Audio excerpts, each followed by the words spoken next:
Have you ever wondered what your dreams mean?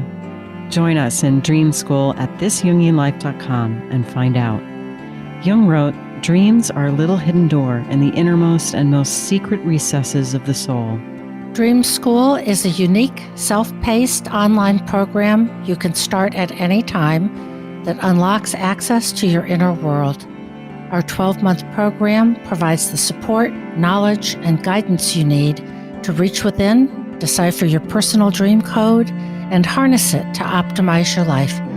By enrolling, you'll join an affirming community of fellow travelers, each pursuing a unique quest. And it's fun. Join us on an adventure to wholeness and healing through understanding your dreams. Go to thisjungianlife.com and click on Dream School. You'll be taken to our secure checkout. Once you join, you'll get immediate access to our first 3 modules. You can get started right away. We look forward to seeing you there. Welcome to This Jungian Life. 3 good friends and Jungian analysts, Lisa Marciano, Deborah Stewart, and Joseph Lee, invite you to join them for an intimate and honest conversation that brings a psychological perspective to important issues of the day. I'm Lisa Marciano, and I'm a Jungian analyst in Philadelphia. I'm Joseph Lee, and I'm a Jungian analyst in Virginia Beach, Virginia. I'm Deborah Stewart, a Jungian analyst on Cape Cod.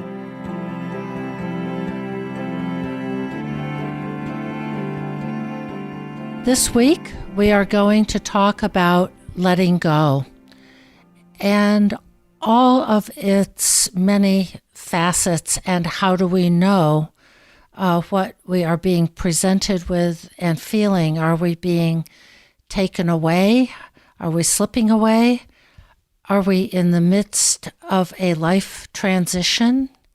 Do we need to accept the impermanence of even things that we've loved, lived for, been energized by, and they have their own life cycle, and we need to move on?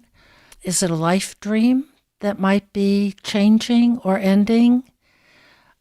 Do we protest it? Do we give in to it? How do we acknowledge and deal with a process of letting go and find out what it really means to us? Deb, I'm really struck by the ambivalence around the idea of letting go. I have this image of, somebody kind of caught in a river, and they're clinging to a rock, and the river is dragging them downstream. There's all of this detritus in the river that's banging up against them, but they're not sure if they're going to drown. They're not sure what's down river. They cling to this hope that if I just could rally a little more strength, I could pull myself onto that rock and then await rescue. But in all of the energy of clinging, how does one make this decision about what's the time to let go, or is that foisted upon us? Well, and I think we can all relate to situations where we've been clinging to something. That strategy has not been paying off. So then we have to ask ourselves, is it right to let go? And I mean, this comes up a lot for people and is often a reason why people come into therapy. And it might involve a relationship. It might involve a particular strategy. I've been living in Philadelphia for 5 years and I've been trying to make a go of it here and it hasn't been working out. Is it time to leave? I've heard that question come into my consulting room more than once. So these kinds of things. So we come to these impasses where we're not sure what is being asked of us. Are we being asked to submit, surrender to something? Are we being asked to let go? Or are we being challenged to persevere in the face of difficulty? And how do we know which is which? I think I want to just focus for a moment on the letting go part and acknowledging the great don't know that comes after that. Because I think we want to see it as an either or, that I could let go or I could persevere. but it's still focused on the what is. To use your image, Joseph, of the rock and the river, the choices seem like I either, just hold on, and I frame it as a challenge versus then what would happen if I did let go? Well, we don't know. And how hard that is to not have another alternative that seems specific. Or should I stay in Philadelphia or should I move to, someplace else? What if the question is just, should I stay in Philadelphia? Should I hold on to this rock or should I let go? Without knowing what lies ahead. That's what makes it hard. Yeah, I think you're lifting up a really important point, which is that anytime that we have a strategy that we're very invested in, whether it's a relationship or a career or a job or an attitude or a place, that's the thing we know. Mm-hmm. And leaving that known shore for an unknown shore is really demanding something of us. It's really demanding a kind of faith. It's one of the hardest things I think we ever have to do. Will something meet us? Will something support us if I just let go? Or will I be thrown into the massa confusa and somehow psychically just be tossed and turned by the tempest? And I want to say, I feel like this is such an important question, honestly, for therapists, because I think these are exactly the kinds of issues that people come into therapy with, that they're pursuing something, they're desiring something, they're wanting something, and it's been maybe something that they've put a lot of energy into over many years, and it's not paying off. They're not getting it. And they come into therapy because they want to understand why. They want salve for their wounds. They want support in continuing to try. And sometimes they want help knowing if this is just something that they should give up on. I'm thinking about, I can think of tons of examples, and I'm going to offer some that are fictionalized. So I'm thinking about one man that I worked with whose lifelong career ambition was to get a particular role. And this was a very, very competitive field. And he wanted, this certain type of job, of which there were maybe 5 in the country. And he'd spent years getting an advanced degree to prepare him for this. And he'd spent years and years circling around these, let's say, 5 jobs, getting something close but not quite, spending years living in places he didn't want to live in pursuit of this goal, sacrificing potential relationships because he had to move to some other place. And, as I worked with this person, I found myself thinking, gee, maybe it's time to rethink this. This is kind of a bit of a Hail Mary here, and you've given it a really good try. And what else might life be offering to you? I didn't exactly ever say that, but I held that as a question. Wouldn't you know it? After several years of getting really battered and bruised, he got one of those jobs.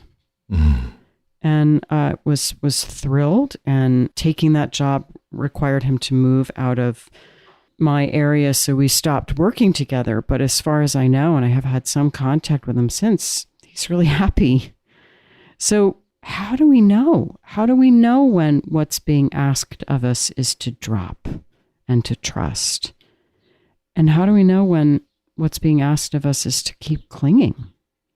I think we might be headed toward the question of libido and attitude and the feeling state of the person involved, because it seems like the person you were just talking about, Lisa, had the energy, the libido, the drive to hold on, to keep trying, to make another geographic move, and to persevere. in his quest to go toward something. So that he was still moving actively in quest, versus an attitude of more of a dead end feeling, that I'm at a dead end. But how can I give this up? Because I don't know what might be next. Often it comes up in the case of a relationship, sometimes a career.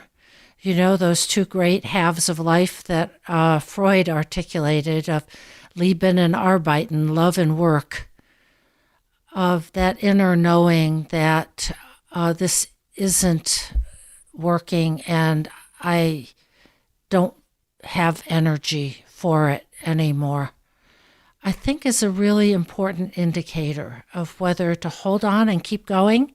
Because that's not, your guy was not clinging to the rock. He was moving downstream or forging his way upstream. Well, he was clinging to this idea, though. He was clinging to this dream. And it really looked like it was a foolish thing to cling to. And yet what I think I'm hearing from Deb is that if one is gifted with enough libido to stay muscular in holding the vision, that something underneath must be supporting us. Yeah. Yep. That perhaps even the loss of ability to hold is one of the ways that the unconscious begins to signal to us that it is not supporting our clinging. Maybe, but I think there can be a clinging that is really persistent, that's actually quite maladaptive. And maybe we'll get there in a minute. Yeah. But following up on what you both just said, I want to share, my own experience of wanting to write this book and beginning the process of, writing a book proposal and beginning to query agents. And I counted once, and I queried over 85 agents. Oh my gosh. Which I understand is actually on the low end, that I was lucky. Letter after letter after letter goes out, and either you hear nothing or you get a polite decline. And at some point, I did find myself saying, is this still worth me expending my energy on? And Joseph, as per your point, I several times kind of checked in with myself, really sat with what was coming up. Is there libido for this?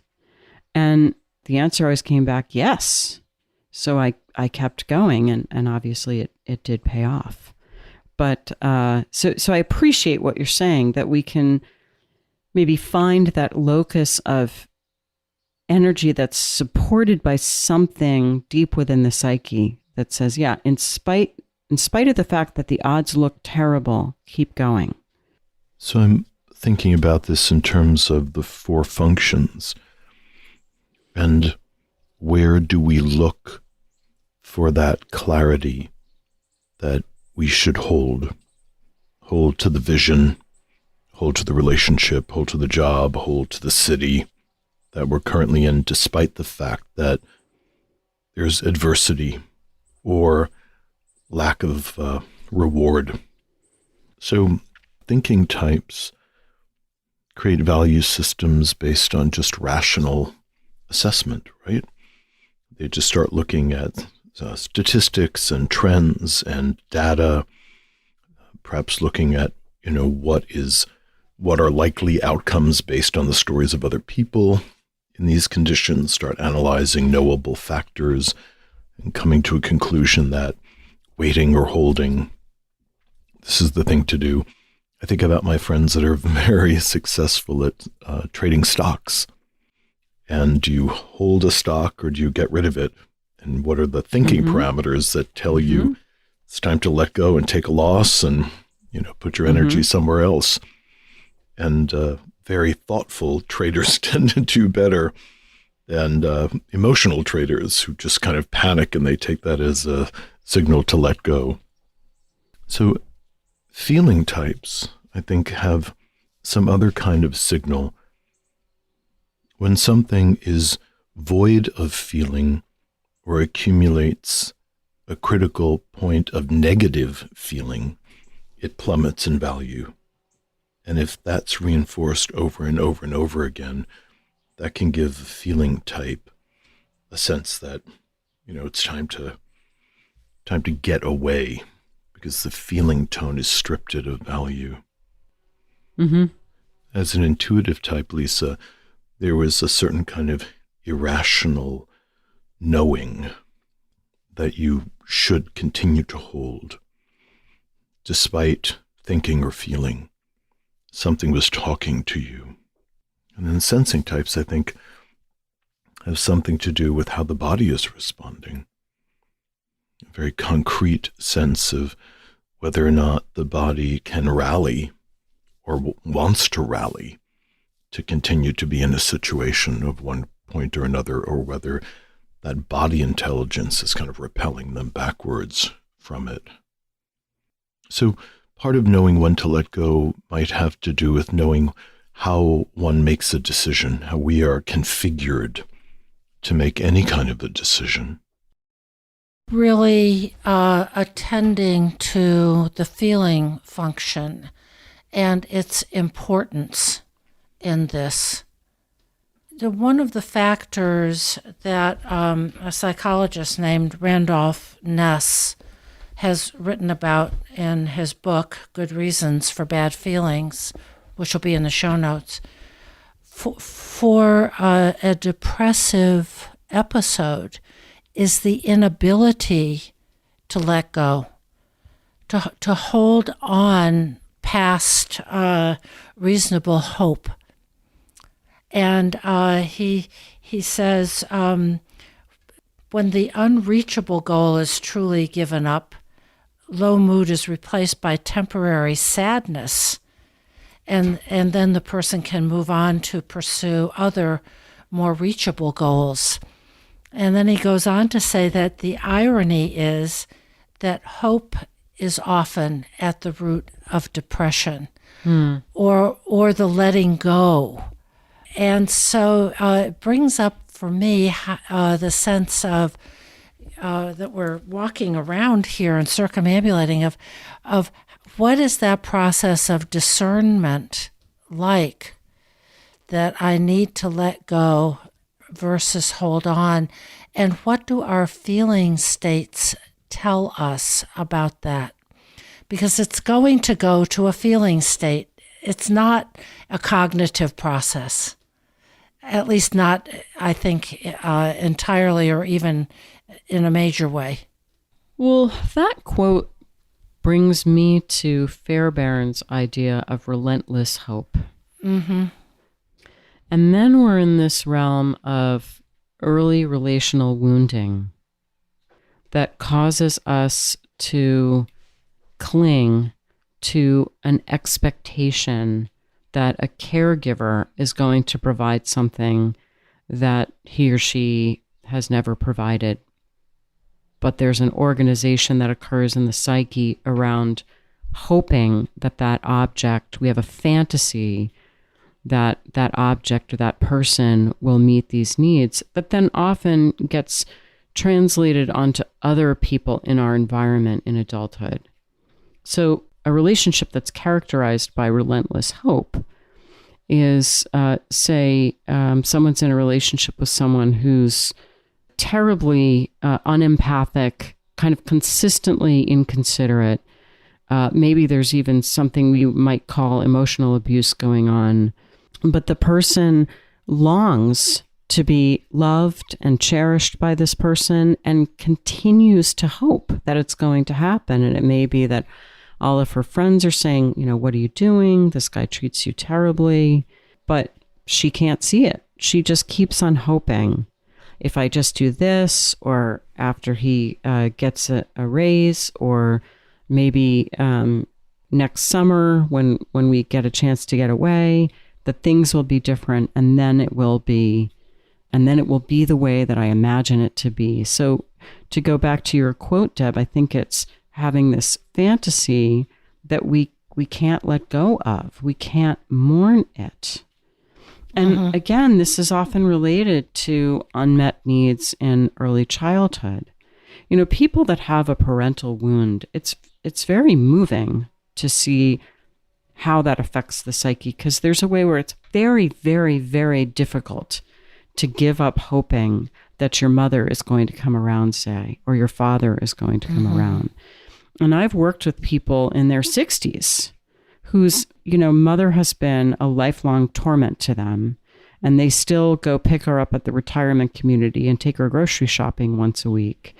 And she still berates them, 60 years of berating this person. And, he's still sort of surprised that she berated him and wounded. And it's like, wouldn't it be nice if it were different? Yeah. And there's still, what we recognize is that there's still a tiny part of us that continues to hope that this time when I go pick mom up, it's going to be different. She's going to tell me that she loves me. She's going to tell me that she's sorry. It's so hard to extinguish that hope because when we were young children, our life literally depended on it. So that brings up for me the issue of how wired we are for relationship and relational rewards. To feel appreciated, valued, loved, to get that raise, whatever it is. But that orientation to the external world other, like your case of the mother, but it might be the external world city, that I'm expecting that this city somehow will provide me with resources and opportunities, or if I get away for a couple of weeks, a new environment will recharge my batteries. And that maybe the letting go, or part of it, is of hoping for resources from the external world or an other person, and being able to turn within and drop. That is what Jung did. I have to go into this place in Jung that I think is incredibly moving. He had had the break with Freud, and he was just in the depths of this incredible loss and disappointment. And he was stirring with all kinds of fantasies and difficulties. And he says, they were stirring in me underground, meaning below the level of consciousness. He said, I knew I had to let myself plummet down into them, as it were. I felt not only violent resistance to this, but a distinct fear, for I was afraid of losing command of myself and becoming prey to the fantasies. And as a psychiatrist, I realized only too well what that meant. And then he goes on and says, the exact day, December 12th, that I resolved upon the decisive step.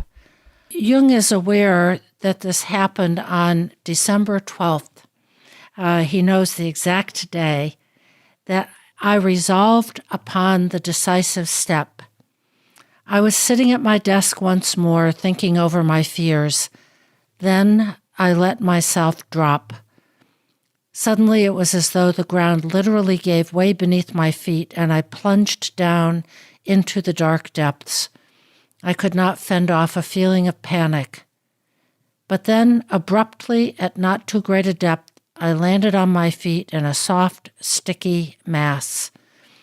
And then he talks about the relief. He was in darkness, didn't know where he was, and he had a vision. But I have always loved that place in Jung where, in his despair and in his fear, while sitting at his desk, he just let go. Not knowing, who knows what's going to happen. I think what's unique about Jung's description there is that he had, at the very least, a glimpse, if not a very full sense of what he was letting himself fall into. That he was having these glimpses of fantasies, of these intense encounters, and he had to choose whether he was going to cling to his current identity or fall into this mythic world in a full sensory way and survive the impact that was likely to have on him. And of course, his fear that he would become chronically mentally ill. Mm-hmm. But he did have a sense of letting himself go into a thing. So that's that other category of knowing that the place we're going to land is going to challenge us and be perhaps much more difficult than the comfortable rock we're clinging to. And yet there is something compelling about the new place. He let go of the illusion that his ego was the determiner of his life path.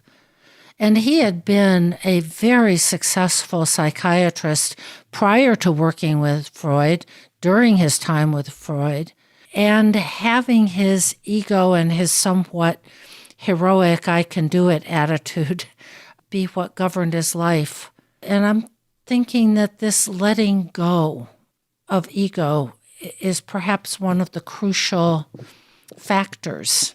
Well, we were talking earlier about how do you know? How do you know if it's right? Should you persevere? Is this a case of relentless hope? What's the energy like? And I think a way to frame this is in terms of the ego and the self with a capital S. Mm-hmm. And a lot of times these instances where we're clinging to something, it is the case that that's an ego wish or an ego desire that we're clinging to, that we're fighting against. And the current that wants to sweep us away off the rock is the self with a capital S. And of course, Jung famously wrote that an encounter with the self is always a defeat for the ego. So this is one way to think about these impasses.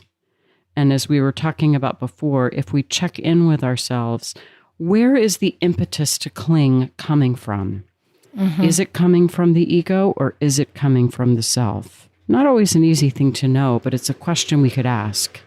Well, that brings me back to your Fairbairn reference, which I thought was really great, Lisa, that in his model, the relentless hope is the way that the child compensates for the exciting withholding parent. That it's not just that they don't deliver anything, but they hint at the promise of possibility. And the child is then kind of seduced into being hopeful. Fairbairn also talked about the split that causes in the child and in the adult, that the child is also enraged at the parent and wants revenge and wants to punish them. And so it also just puts me in this mind of discerning when we're clinging to something because of a positive hope and the times when we cling to something because we're caught in a fantasy of revenge. And either of those energies can feel very, very magnetic and binding us to a situation. It's harder to admit that we're staying around just to seek revenge or to punish. But I think under the surface, that's the shadow of relentless hope. And all of that is about an orientation to a relational other, someone in the external world. Whereas Jung let himself drop into the depths of something that was not ego and it was not external world oriented. And we know as a model for healing, AA presents us with that very same or similar thing as the very first step, that you have to give over power to a higher other. We admit that we are powerless over alcohol or something. Yes. It's the language of the first step. So in that way, the ego can sometimes lean into a philosophy that inherently encourages letting go. For Jung, it seems to have been a very spontaneous experience. I find myself wondering, and I don't know that I can remember the timeline of the evolution of his ideas, but I am kind of wondering at that point when he let go and fell into the unconscious, whether he thought it was the self that he was surrendering to, or was he simply surrendering to a relentless series of internal images, and it was only at the end of that he realized it was under the auspice of the self. I kind of don't know the timeline, but it creates a different feeling around it. Well, he has a vision that I won't relate, but we refer our listeners over and over again to his memoir, Memories, Dreams, Reflections. He was stunned by the vision that he had, and he says, I realized that it was a hero and solar myth, a drama of death and renewal. So he's dropped into what I would say is the collective unconscious. He's dropped into that deeper layer of mythic reality that is certainly not ego. And I guess Joseph's point, though, is that when we get to the end of the road and realize that we need to surrender, do we have faith that there's some transpersonal energy that we are surrendering to? Because that can make a difference. Right, to have a philosophy in our pockets that seems credible, as it is with the first 3 steps of AA that you were referencing. We admit we're powerless over alcohol. We believe there's a power greater than ourselves to restore us to sanity. And then the 3rd step is we make a decision to turn our will and our lives over to the care of God as we understood him. So there's a philosophic encouragement. And a relationship with something larger than self, with larger than ego. So I want to articulate the other side of this, which is no, we don't know. That's what the letting go to me really means, is we don't know. And when Jung had his letting go experience before he landed on the soft, sticky mass, he was disoriented. He didn't know. There's not a guarantee that if you do this, everything will come out all right. And I can't help but reference our cultural myth of Christ on the cross, who says, why hast thou forsaken me? That's the risk we take. And that's what makes it so hard. Yeah, there is no promise once you let go of the rock. I'm moved by that word forsaken, to describe the distance between the letting go and wherever we're going to arrive. And even imagining that journey is the forsaken leg of the transition. I think that really captures something powerful. One of the things we're walking around is, when does perseverance become maladaptive? When does holding on militate against the growth of the individual? Is it ever adaptive to surrender? And I think we're saying clearly that it is. Is it ever the right thing to do to drop? Whether it's drop into depression or into a state of feeling helpless, of acknowledging a helplessness. I think mostly our medical model says that dropping into depression is always pathological and ought to be avoided.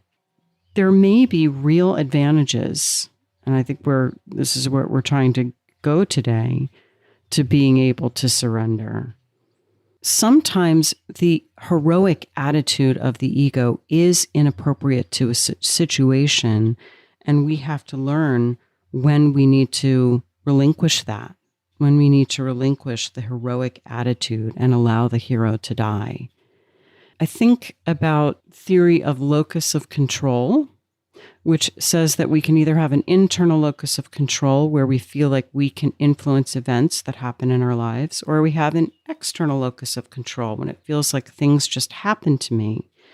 And either one of those attitudes can be adaptive or maladaptive, though in our culture, we tend to reward an internal locus of control. And by the way, the research does say that usually has better outcomes, where we feel empowered to make changes in our lives. But it's possible to have too much internal locus of control, because then you're trying to change things you actually can't change, and you're beating your head against the wall.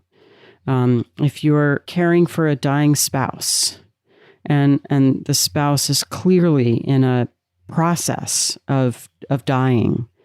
But you think with just the right medication, and maybe there's another treatment, and maybe if I prepare the food just this way, I can make the person hang on a little bit longer. And, maybe you can, but at what cost? At what cost to you and at what cost to your spouse? So sometimes we have to let that heroic attitude die. And in fact, 6 days after Jung let himself drop, he had a dream in which he heard Siegfried's horn sounding over the mountains, and he recognized that he had to kill him.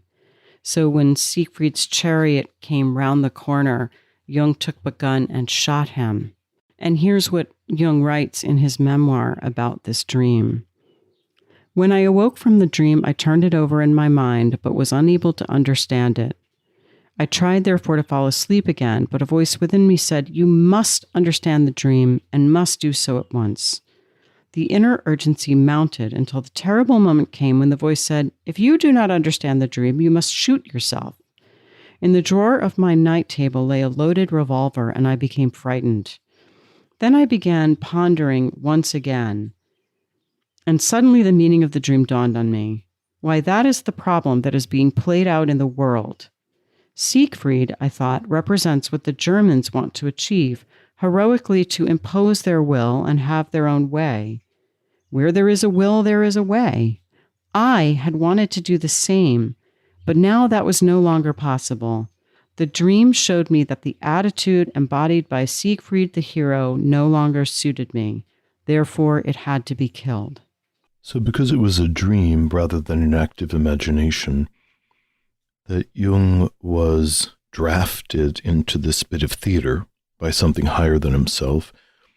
It wasn't that he chose necessarily to kill Siegfried, but the dream maker crafted this experience and showed him something that he might not have known on a conscious level. And also it compensates for the part of him that doesn't want to give up the hero. It gives him the opposite experience of his clinging, and perhaps gives him an experience in the dream world that he can survive the death of the solar consciousness, the death of an ego that is so bright, so intelligent, so penetrating, so effective. And in the dream, Siegfried is dead, and although Jung is filled with disgust and ambivalence, he's also still alive, and still is a point of consciousness. He goes on also to say that Siegfried was a sign of my secret identity, as well as the grief a man feels when he's forced to sacrifice his ideal and his conscious attitudes. And then he says there are higher things than the ego's will, and to these one must bow. Right. And I think this really points to something very, very important of sacrificing a value, a conscious attitude, our ego stance, and the grief that will ensue when we have to let go of that, surrender to something greater, and make the sacrifice. Yes, and when we take this down into the real world, lived life of individuals, I think we're back at this quandary that is age-old and is faced by all of us at some time, is when is it right to hold on and when is it right to let go? And how do I know? I mean, it's a place of real suffering. I'm thinking of people who are in a relationship, say, that may have many positive attributes to it, but in other ways it's a relationship that's very difficult or disappointing. When do you decide that this is something that you let go of and move on? Well, one thought that I can offer here is based on how much we're referencing Jung, is what a process is involved. You know, it's not as if you have to decide on during one particular day or week, but that we are willing to suffer all the pros and cons, all the feelings, the ambivalences, and wrestle with them. Jung says he had all these fantasies that seemed like they were going to take over. There were days when he had to repeat to himself that here's who I am and here's my address in the world. And that his family helped to tether him to a reality-based world of sensations and meals on the table. So there's a process here that is difficult that then precedes the knowing of, do I hold on and persevere? Is this a life challenge? Or do I let go? So pain and suffering is the heat that begins to dissolve the glue that sticks us to the old situation. Oh, that's beautiful. Without that, it's unlikely that many of us would probably let go of something which we're ambivalent about, but is adequate. We need enough pain. I've often been very impressed by people who let go of something and shift to something better just based on some kind of rational analysis. They just are kind of open to a new experience and they just turn to the right and take the next step. But I think for most of us that actually get attached to things, we have to go through a process to let go. That is such a great metaphor, Joseph. And I think we're in the realm of depression. I think depression is that suffering that melts the glue that's been keeping us stuck to something. And in fact, I remember reading many years ago that some evolutionary biologists had posited that depression has a positive function, and that is to force the person to relinquish a strategy that isn't working. So it's that suffering that occurs when there's some distance between the thing we want and our ability to make it happen. With enough time and enough of the suffering, our attachment to that thing that we want perhaps begins to weaken. And in some sense, you can see it as pathologic if we're not able to let go, if we keep on clinging and are not able to mourn the fantasy. That reminds me and returns me to the conversation around addiction and the 12-step program, that addiction is that kind of death grip on a behavior, on a substance, that we're very ambivalent about letting go. And it gives us a certain amount of pleasure. It costs us mightily. But how much heat will it take for us to be willing to loosen the grip? And in the 12-step programs, they talk about hitting rock bottom, that sometimes people are near death or have lost their businesses, their homes, their relationships, that the quantity of pain finally produces an extraordinary amount of heat, and taking their hands off of the stubborn object becomes possible. So that makes me think of this fairy tale example that I think maps on pretty well to our topic today. It's a fairy tale that I used to like a lot when I was a kid. It's a Grimm's tale called King Thrushbeard. And there's a princess who is very haughty, and she rejects all of her suitors. And one day the last suitor to come is this king with a very thick beard, and she makes fun of him and says that his beard looks like a thrush's beak, and so she calls him King Thrushbeard. And her father is so angry with her for turning all of these suitors away that he makes an announcement that the first commoner to present and ask for his daughter's hand in marriage will marry the princess. So someone shows up the next day, he's clean shaven, and says he's a minstrel, and he marries the the king's daughter, and takes her to his lowly hovel. And on the way there, they pass all these rich lands, and the princess says, well, who do these belong to? And he says, oh, they belong to King Thrushbeard. So she lives with him for a while. He makes her do chores and sell pottery. And then he finally makes her work as a servant in King Thrushbeard's castle. And she becomes humbled because she recognizes that he's depending on her to help put food on the table. So she goes to work as a scullery maid in the king's castle, and she becomes softened so that she starts to feed the mice because she recognizes that they're hungry too. And she put little scraps of food in her pockets to bring home with her. And then one day she learns that King Thrushbeard is getting married, and she's working at the palace, and she's invited up to dance. She's kind of forced to dance. While she's dancing, her dress bursts open and the food bursts out of the pockets all over the floor, and everyone laughs at her and she rushes away. But she's helped up by her husband, and she's dressed in fine clothes, and he says, "Why are you crying on your wedding day?" It turns out that, of course, the minstrel was actually King Thrushbeard, and she marries him properly, and they live happily ever after. But it's the abandonment of the position of, I know everything, I can afford to ignore the wisdom that arises out of the unconscious.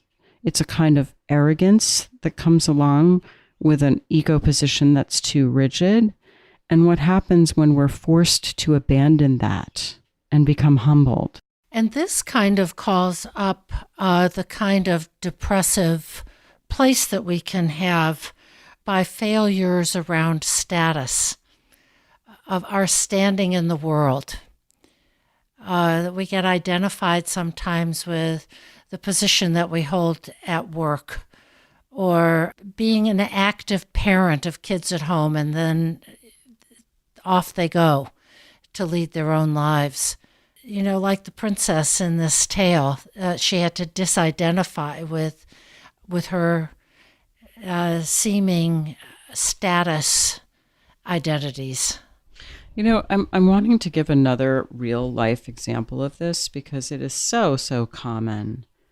I had someone come in who was very in love with a coworker, and he really wanted a relationship with this woman, but she was dating someone else, and he felt certain that they were meant to be together, and they were very close, and they spent a lot of time together as friends, and he would continually broach the possibility of them having a relationship, and she would always decline and explain that she was really happy in her relationship, but he just believed that it was right that they be together, and that sooner or later she would leave this other guy.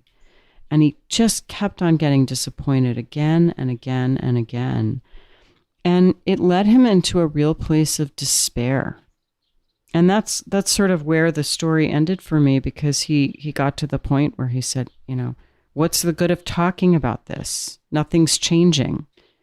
And it was poignant because I could feel that there's a way that he wanted our therapy to make the change in the outer world. He was hoping that by coming into therapy with me, somehow that would potentiate a shift in the outer world circumstance, when of course, it's not that I wasn't rooting for him, but at some point I thought our task was for him to mourn this hope. But he would get really enraged at me for not kind of fixing the outer world circumstance, which of course I couldn't do. How did that finally play out? Did he ever come to accept the limits of the relationship with this person, or did he just endlessly stay in that loop? Well, he was in the loop for a long time. And then, I think was at the point where he was beginning to be confronted with this inexorable reality. And then he ended our treatment and said, it's simply, there's no point in talking about this anymore. And so, I wished him very well. And I don't know where that ball stopped rolling. But even coming to that final attitude of it's not even worth hashing through this anymore, could be the beginning of the letting go, or the beginning of some kind of acceptance. Yes. The disappointment. So. And there's another corollary here to object relations theories. We've talked about Fairbairn. So to draw another parallel to another theorist would be Melanie Klein's depressive position. And what she says is that the infant, I mean, Melanie Klein's theories are so wonderfully wacky, but they're just so evocative that I kind of love them. She says that the infant has a fantasy of omnipotence, that I'm hungry and the breast magically appears. So when I'm hungry, I make the breast magically appear just by wanting it to be so. And that the infant has to learn, or part of the developmental process is for the infant to learn that she cannot control the object or the carer, or let's just call it a mother, and that the mother is a real person in her own right, who may often provide the breast when needed, but sometimes fails to. And that what this brings up in the infant, according to Melanie Klein, is rage and a desire to destroy the mother. And that when that doesn't have any impact, the child reaches what Klein called the depressive position, which means that the fantasy of omnipotence has been sacrificed. And we recognize that things don't always go our way. We can't always get what we want. And it opens up the possibility to be in relationship with the other in a much more depthful way. And I think we can all get into places of what Klein called the paranoid schizoid position, which is where we feel omnipotent. And that things should be a certain way because I want them to be a certain way. Because I've worked really hard and I've done all the right things and it should happen. You know, I'm thinking of this guy, you know, but it's so right. We're so right. We're perfect for each other. This has to happen. And to get to the point where it's like, and I can't control that. I can't control her. The world doesn't just happen according to how I want it. And I can feel how truly sad that is. And I can let myself just feel sad. And then I'm in this very human place. I think there is so much to what you've just said, Lisa, and how these cycles of development kind of spiral up so they get more subtle, more complex. And especially, I think this can happen when we believe we have earned something. You know, we're all told, you know, to observe good hygiene and how to work and play nicely with other people and to acquire skills, and then you will be able to achieve the goals, whatever they are, that you've set for yourself. I think that undergirding this is a kind of cause and effect, ego empowerment, and fairness principle. That I did all these things, I worked hard, and therefore it should result in achieving the goal. Well, it's like we made a little pact with God. If I do these things, then I'll be rewarded. And then we realize that life doesn't always work out that way. And then we're right over into the book of Job, by the way, because this was Job's experience, that he did everything right and still everything got taken away, and he had to come to terms with that. It's a very hard pass in life when the unmerited, unfair, and mysteriously awful disappointment that's so undeserved from the ego's point of view occurs. And of course, you're right, the mythic analogy is to Job. And the task, as we've been saying throughout this episode, is a letting go or a surrender to that. And to see the suffering process as meaningful and transformative. It goes to that alchemic phrase, salve et coagula, over and over and over again. That the change process requires a dissolution and a coming back together, ideally on a higher arc.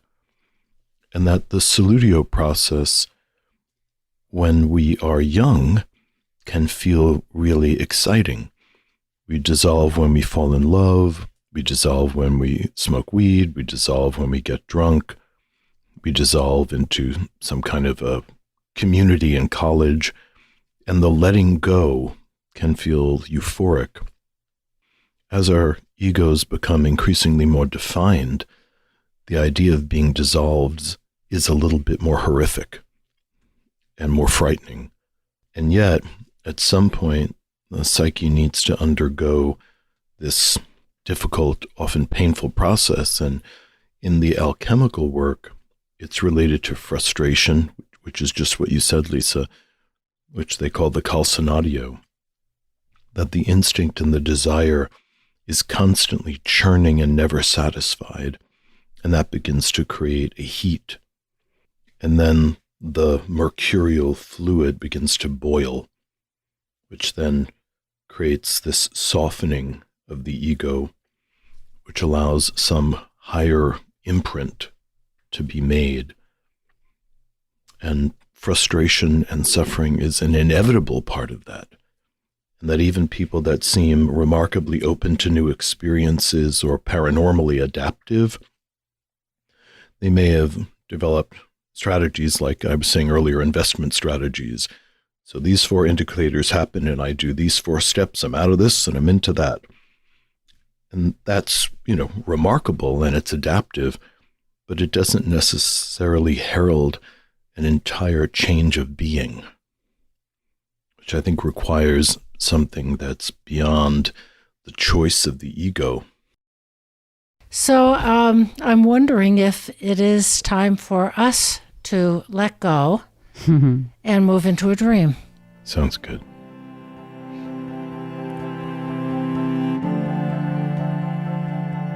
Hey, Lisa, what's been going on about your book? Well, it was released on May 25th and sales have been strong. And I've been receiving so many lovely emails and texts and phone calls from friends and from people that I don't know telling me how much they've enjoyed the book. And so that feels really great. The reviews on Amazon have all been glowing, and that's been really heartening. It's just really wonderful to know that this project of mine is resonating with so many people. I'm just so happy for you, and it's such a lovely, lovely book, both deep and accessible, about the inner journey around being a mother. That's never been written about. It hasn't been out there. And that it's getting such an enthusiastic, heartfelt reception. It's wonderful. Yeah, I would love it if listeners who've read the book could write a review on Amazon, because although there are many wonderful ones there, more is always better. So thanks in advance for that. You've really incarnated something that was in the ethers, but needed to be pulled down, needed to be shaped in words, and needed to be made accessible. And proof in the pudding is that it's beginning to have a kind of life of its own in the collective. Yes. That speaks a lot to the timeliness of this. Yeah, I think you're right, Joseph. The analogy to a baby is just too rich and too good and too multifaceted to be missed. It's having a life of its own, which is just what we want. That's right.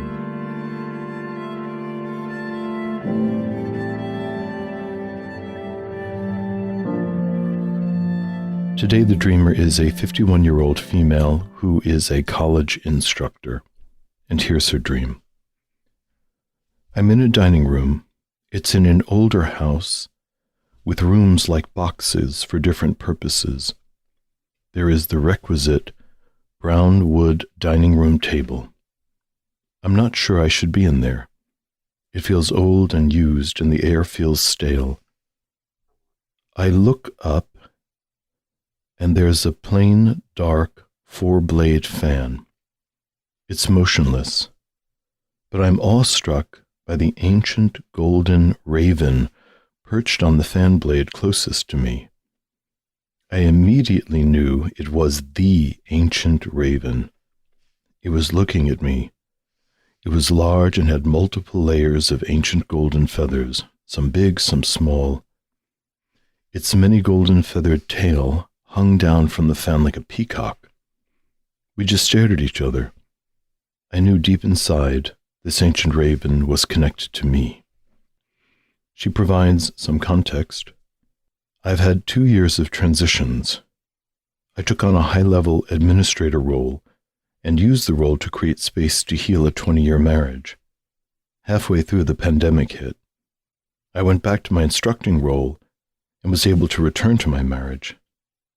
My oldest will leave home in the fall for school.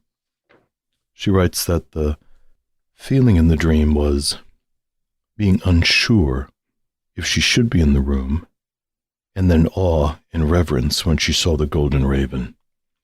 And then she offers a bit more explanation. Ever since I took a real raven who had its wings spread out on my driveway and gently took it to the cool grass to die, I wondered what the message was for me. This happened shortly after my estranged father died. A year later, as I was walking the gardens of Versailles, a raven spotted me in a large crowd of thousands. I felt it was following me. Walking down the pathway, I was in between my family, and the raven swooped down and tried to pull my bun on my head. I'm the shortest in my family, so it really targeted me. What was the raven trying to tell me? Edgar Allan Poe, quoth the raven, nevermore.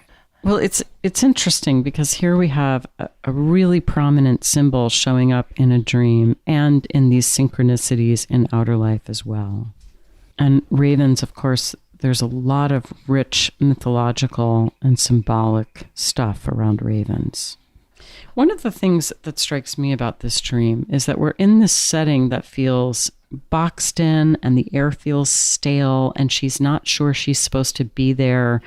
And the table is as you would expect it to be. So there's a sense of confinement, almost oppression. And then that whole feeling tone is just exploded by the sudden appearance of this ancient golden raven. Mm-hmm. So talk about that sense of telos in the dream. What's the new thing? What's being brought to consciousness? This is so obvious in this dream because we've got this kind of staid, predictable, oppressive kind of atmosphere in this house. And then suddenly this content that doesn't belong there at all, that really carries a big bolus of energy.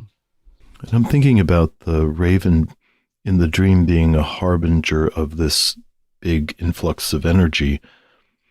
Ravens are traditionally associated with the Negredo because of their blackness, which is very similar to what we were talking about earlier in the podcast of feeling that one is pulled down into sadness, into a depressive position, which is necessary.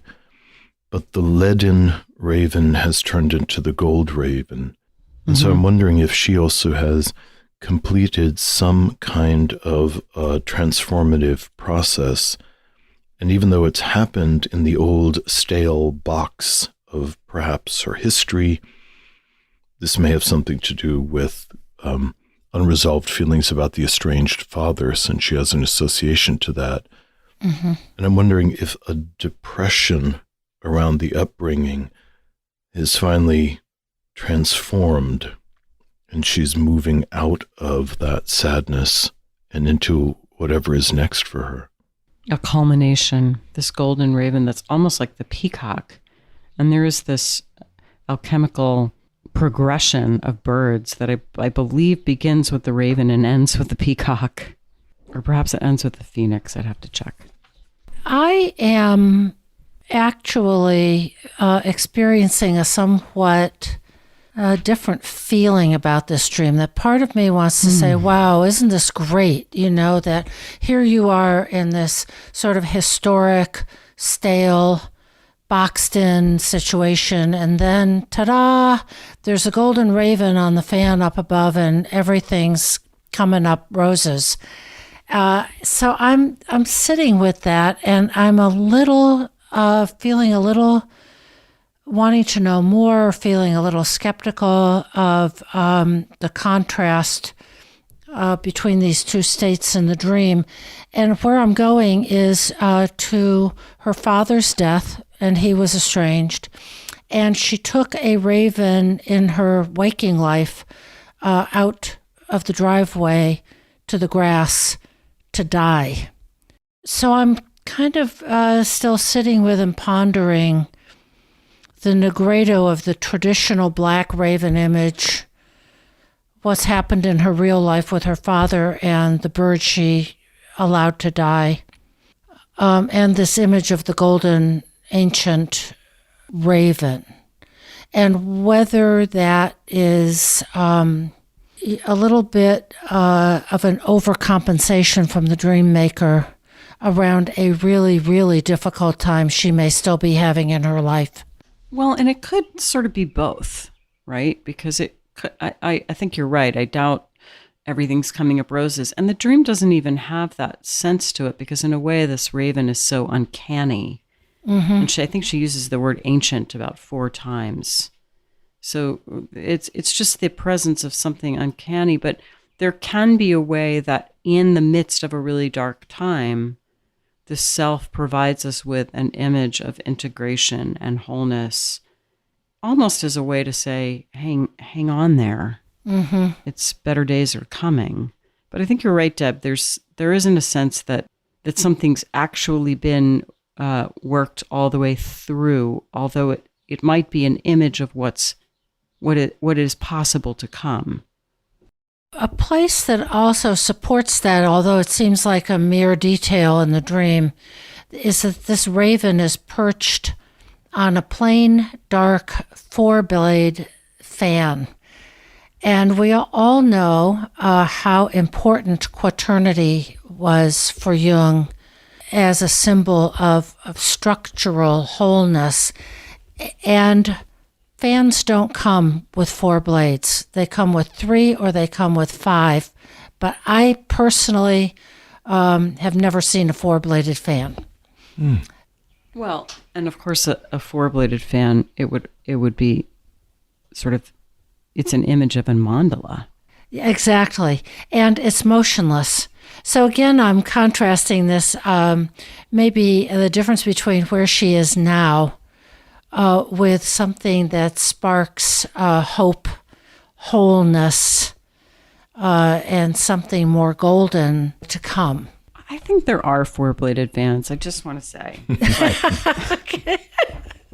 Well, so much for my hypothesis. But in any case, it's significant because it's very specific in the dream. And fans are something that make the air move. So she says that the air feels stale. If you turn on the fan, the air will feel less stale. And if we take that up to a symbolic level, it might mean that something in the spirit is capable of being moved. It's not moved at the moment, and even the raven is perched motionlessly, just staring at her. So there is a sense of this stillness before movement begins, before she flips on the switch or the raven flies or acts in some way.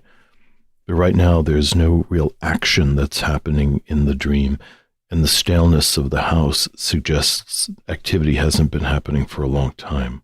I might imagine that instead of this would be the culmination, this might be the first stirrings of something. That feels very right to me. And I'm thinking that traditionally, ravens are also messengers. In the myth of, I think, Zeus and Coronis, the raven, which was originally white, was turned black because it delivered to Zeus the information that Coronis had indeed been unfaithful. So here's a messenger that is golden, but that was one of the raven's key roles. And there is a real world raven that swooped down and tried to pull at the bun on her head.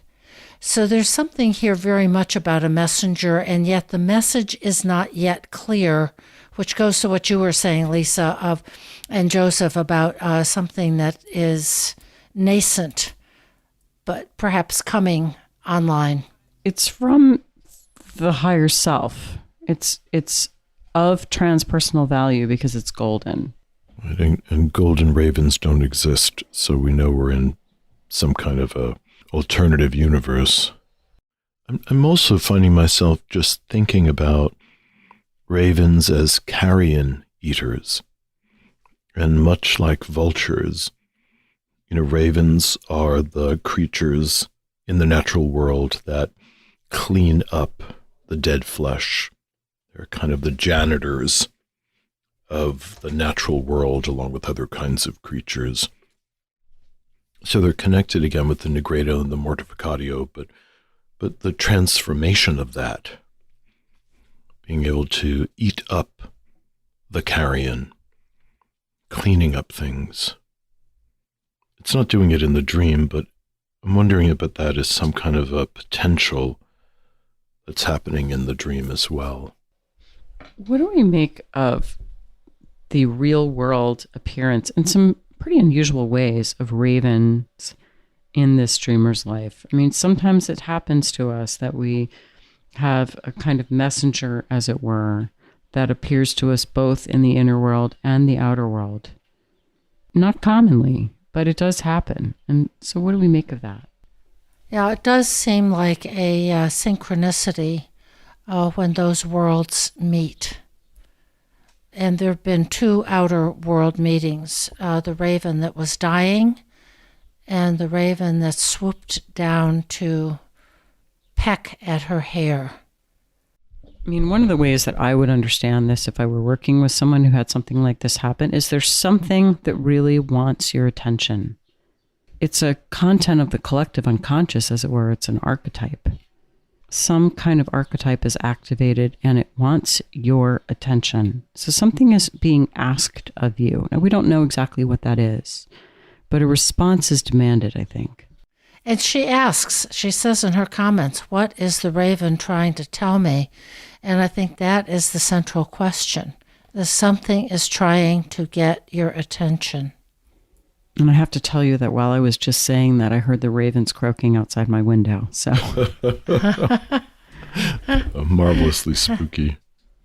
I'm wondering also, thinking about your perspective earlier on, Deb, that there might be something inflating about the golden raven, particularly because it's introduced as the ancient golden raven so many times, that there's a quality of exalting the image in the dream, which is so repeated in the telling of the dream. So I'm wondering, just as you said, if the golden raven is some kind of a compensation for feeling deflated and stale and trapped in this box of the life. Maybe an overvaluing of mythic material or archetypal images as a way of just getting through a life that feels stale. And people do come to Jung's work often looking for the extraordinary, for any number of reasons. But one of the reasons can be to try to put a spark back into life, to find the magical, to live in a more enchanted ecosystem. yes, and I think I'm going to sort of say the same thing I said when Deb brought this up. There is a spark here, right? This golden eagle or golden raven did appear for her in her dream. So it may be a compensation, and yet it's also really there. I think I'm just going to someplace. And whatever like the compensation is, the dream maker thought it was worthy of reinforcing. So I don't think that the ego created the dream, but just wondering about it. Yeah, no, I think it's a good question to hold.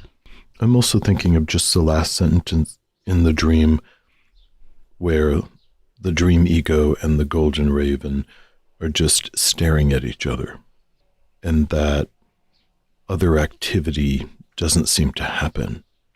So I'm wondering about how influential the golden raven is for the ego at this time.